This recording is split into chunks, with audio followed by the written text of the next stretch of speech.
ফ্যাসিজমের আমল দীর্ঘ 17-18টি বছর দীর্ঘ অব্যবস্থাপনার কারণে এই লেকটি একটু অবহেলিত ছিল। যারা এই লেকটিকে ব্যবহার করে বিভিন্ন এখানে যারা ঘুরতে আসছেন তারাও কিছু কিছু সময় তাদের যে দায়িত্বগুলো থাকে সেগুলো হয়তো বা তারা সঠিকভাবে পালন করে না। মাননীয় প্রতিমন্ত্রী মীর শাহ আলম এবং গণপূর্ত মন্ত্রী সুমন মহোদয় ওনারা বারবার আমাদেরকে নির্দেশ দিয়েছেন, তার যদিও এটা রাজুক আমাদের কোনো বিষয় নয়, তারপরেও বর্তমান সরকারের মাননীয় প্রধানমন্ত্রী জনাব তারেক রহমান নির্দেশনা আছে আমরা সম্মিলিতভাবে যে যেখানেই থাকি একসাথে কাজ করব। সেই কারণে আজকে আমরা এখানে এসেছি।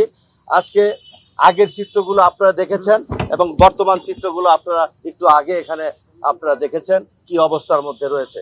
আমরা আমাদের চেষ্টা চালিয়ে যাচ্ছি এবং চেষ্টা অব্যাহত থাকবে। তবে একটা কথা আমার নগরবাসীর কাছে আমার আহ্বান থাকবে, আপনারা আমাদেরকে একটু সহযোগিতা করেন। আমরা যেখানে সেখানে ময়লা আবর্জনা ফেলবো না।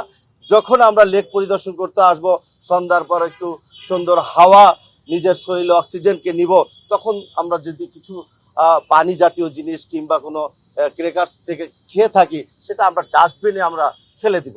এখানে ডাস্টবিন আছে, প্রয়োজনে রাজুক চেয়ারম্যান মহোদয় আছেন, আরও ডাস্টবিন দিবেন। আমরা যদি আপনাদের কাছে আপাতত না থাকে আমরা আপনাদেরকে সহযোগিতা করব।